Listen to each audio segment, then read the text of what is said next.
Hi, welcome to PHP tutorial. These are the instructions how you should use this video. Again, I'm going to go really fast because this is a video. You can pause it anytime, okay? It's much faster than my normal teaching speed. Alright, so all the notes for this video can be found here at this URL. The web page is loaded here. And we stop here, install xampp in the last video, and I open a couple of localhost. Okay, I'm going to close all this just not to confuse you. And of course, this is my Firefox. Okay. All right. So we started our Apache web server. We configured the localhost. We can get there through that or that, which technically this IP address is this. Okay. So now you have a web server running on your machine, on your local computer. So how are you going to serve web pages? All right, I'm going to, so when you type this, where is this file, right? This file. This is a HTML document, obviously, on your local machine. So where can you find it? So let me open my File Explorer, right-click File Explorer. Remember, we installed the xampp in C drive, xampp folder, and Apache.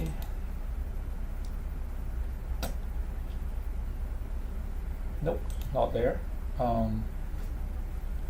htdocs, index.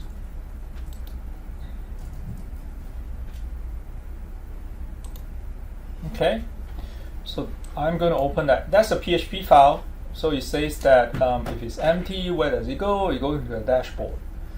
Okay.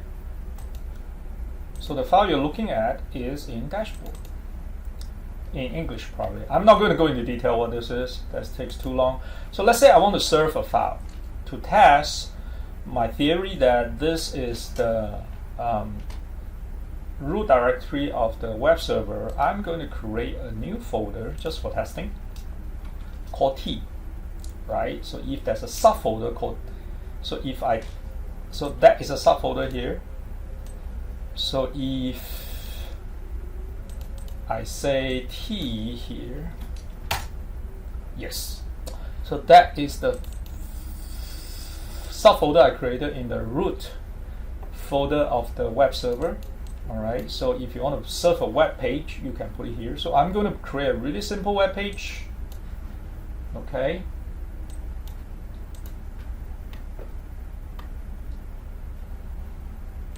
I'm going to create a really simple web page there, and I'm going to create a new text document. Okay. So this is something you should have already set up when you are doing HTML and CSS. But if you have not, we're going to set it up now. So if you say right-click, new text document, you should see new text document.txt. There's an extension called txt. Okay, if you do not see the extension, it means we did not set up an environment properly. We're going to fix that here. Let me delete that. Oh, let me delete that file. So in order to create PHP file, you must see the file extension. So here under view, okay, under view of your File Explorer, you should be able to see. You must check file name extensions. If you do not check that, when you create a new text document, you will just see new text document. The Windows operating system hide extension for you because they don't want you to mess up the file. I'm sure I talk about that in my HTML video, but if you did not see that, we're going to go through that again. So make sure you check the file name extension. Okay, once you check that, when you create a new text document, you will see .txt as the file extension. And Windows use the extension to control what software opens your file. So let's say you have t.txt, right? So it's a text document. You double click on this, they will open up Notepad. If you play with the system and change this to DOCX, are you sure you want to change it? Yes. it will become a Word document. So of course this file is empty right now. No matter what you do, it doesn't matter. If you double click on it, they will open up Word. Of course it's an empty file, it doesn't do anything, it's 0 bytes. So if you change this to PPTX, they will think it's a PowerPoint file. They will open up PowerPoint for you. And if you change to HTML, like what we talked about in the HTML videos, they will open up the Firefox browser for you, which is here, right, empty. So, but we want to do PHP, so you save the file extension, change the file extension to PHP.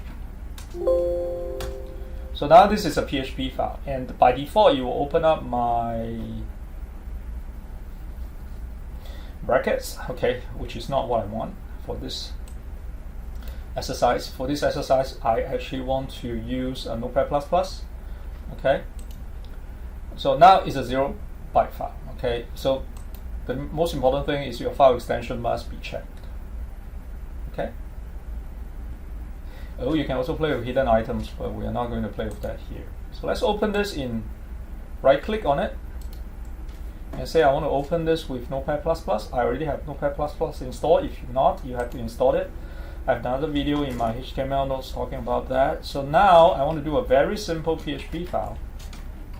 So this is how to write PHP tag and say PHP, if I still remember correctly, PHP info, which is a function to generate to get the PHP info. So file save. All right. Oh, if you don't know this, Control S is to save. Okay. Control C is copy. Control P is paste.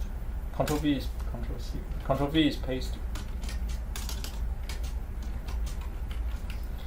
Alright, so you do work here. Control S is to save. Control C is copy. Control V is paste. Alright. Just some basic stuff you need to know before we move on to other videos. Okay, so you write your first very simple PHP file. You save it here in the T folder, right? So now, let me move this guy here. This one here. And this is your output. You press reload. Okay, you will see the file you have just created there. And then you press the t.php. Hey, you have all the PHP information there. For example, what is the version of your server? All the good stuff. What's the architecture?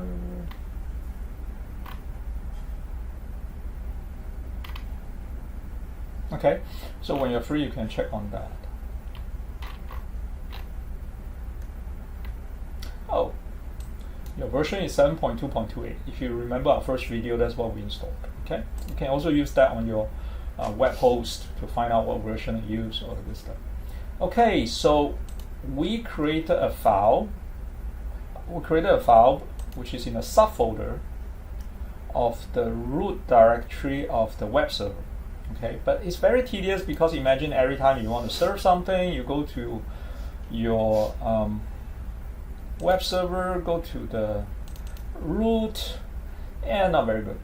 What if you don't want to serve the file there? You want to serve the file from C drive, temp, my PHP folder we have just created. I want to serve the file from there. Oh, I can probably remove this by now because my installation is working fine, so I'm going to delete that. Let's say I want to serve my file here. Okay, how can I do that? We can create something called alias. Okay, if you go to my website, there's something called creating alias. The instruction is here. Okay, so let's do that. So to do that, first let me leave this on. Let me close this. Let me close this. And let me keep this on. And let me go to here, my control panel, stop the Apache, go to the first configuration file, and look for if module alias module. I'm going to do a Control C to copy, edit find, Control V to paste, down. So you found it somewhere here. This is why you specify how to create your alias, okay? So go down to before the N here and say I want to copy this here. I'm going to explain what that is. Control C to copy, Control V to paste.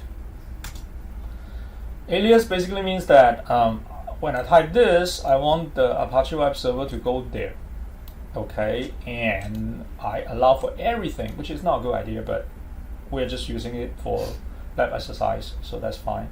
Okay, and these are commands for the configuration file. Yes, that's how you configure Apache web server in a configuration file. Save your work, close it, restart your Apache web server. Now, when you come over here, when you type localhost, you can type my_php.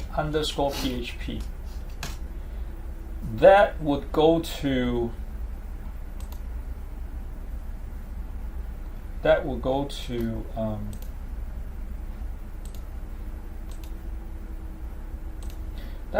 ctamp my PHP, because in a configuration file we tell it to go there. Okay, just to prove that I'm correct, I'm going to create a subfolder called A here. So now, when you reload, you should see a subfolder called A. Obviously, there's nothing inside. So you know that your alias is working. Let me delete the A. And of course, it's gone. Okay. All right. So that's a good place to stop this video. We created an alias. Next video, we are going to create some PHP files. Thanks for watching.